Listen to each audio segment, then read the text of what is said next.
जय श्री महाकाल भक्तों, जय श्री महाकाली। अगर आप काली चालीसा पढ़ते हैं तो उसके फ़ायदे क्या हैं,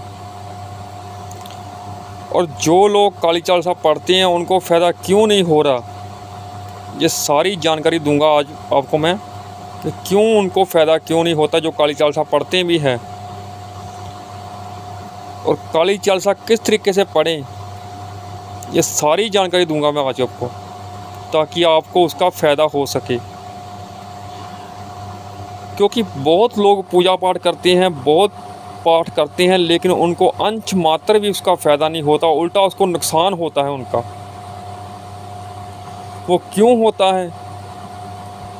इनमें सारी गलती आप ही की होती है, क्योंकि आप ना तो आपका कोई गुरु होता है, इसलिए आपको नुकसान होता है उसका, ना ही आपको तरीका पता होता है। आज आपको बताऊंगा कि बिना गुरु के आप सिर्फ तरीके से ही अगर आप काली चालीसा पढ़ते हैं, कोई भी पूजा पाठ करते हैं, तो उसका फ़ायदा होगा आपको। अगर आप काली चालीसा पढ़ते हैं तो सबसे पहली बात कि नियम से पढ़ें।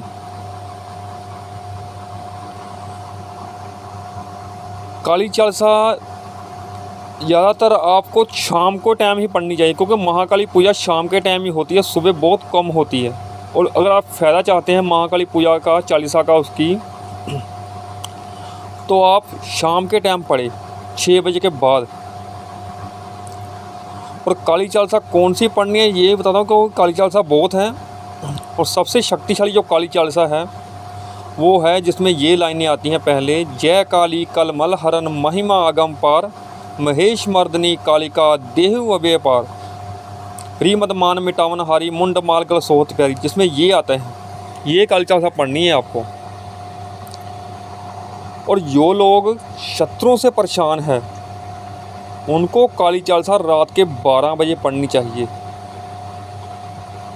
सबसे विशेष महाकाली की पूजा चालीसा पढ़ने का नियम है 12 बजे रात को, मध्य रात्रि।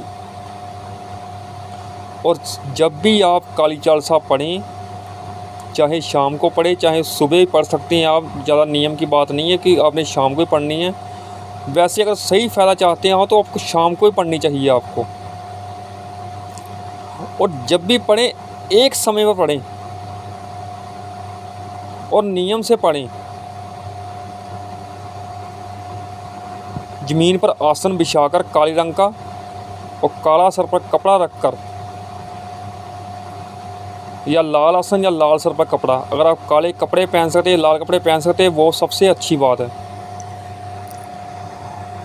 अगर आप सर पर कपड़ा नहीं रखते तो आपने जो भी पाठ किया हुआ है उसका आपको फ़ायदा नहीं होता, क्योंकि सारा पाठ आपका आसमान खा जाता है। और अगर आप ज़मीन पर आसन नहीं लेते तो सारा पाठ का फल आपका ज़मीन निकल जाती है, इसलिए आपको कोई फ़ायदा नहीं होता। क्योंकि मैंने देखा है कि कई लोग कुर्सी पर बैठ कर पढ़ते हैं, बेड पर बैठ कर पढ़ेंगे, इसलिए आपको फ़ायदा नहीं होता। और हमेशा कोई भी पूजा पाठ करें एक समय पर करें। अगर आप अलग अलग टाइम पर करते हैं तो उसका आपको फ़ायदा नहीं होता, होता है बहुत कम होता है,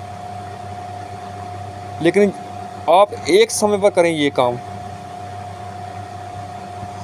और अगर आपने काली चालीसा सिद्ध करनी है तो 21 दिन तक 108 पाठ इसका, रात को 10 बजे के बाद आपने बैठना है। अगर आप इसे सिद्ध कर लेंगे तो समझ लीजिए कि एक पाठ आप जब करेंगे ना उसके बाद, तो उसका 1000 गुना फ़ायदा आपको होगा। संकल्प लेकर आपने 21 दिन तक, शनिवार से शुरू कर या मंगलवार से 108 पाठ आपने रोज़ करने हैं। ब्रह्मचर्य का पालन, अंडा मीट शराब आपने नहीं खाना, और ज़मीन पर ही सोना है आपने। और आखिरी दिन आपने 11 पाठ का हवन करना है, नॉर्मल हवन सामग्री लेकर उससे आपने हवन करना है। और सरसों के तेल की आहुति देनी है उसमें आपने।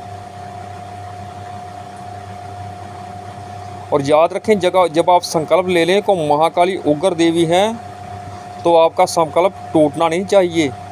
समझ लीजिए कि आप साधना कर रहे हैं इसकी, और 108 पाठ आपने रोज़ करने पड़ेंगे आपको। अगर आपने 10 बजे बैठना है तो 10 बजे ही रोज़ बैठना है। ये नहीं आप आज 10 बजे बैठ के कल 11 बजे बैठ गए, ये काम नहीं करना अगर इसे सिद्ध करना है तो। और कुछ भी पूछना हो कमेंट कर सकते हैं। जय श्री महाकाल।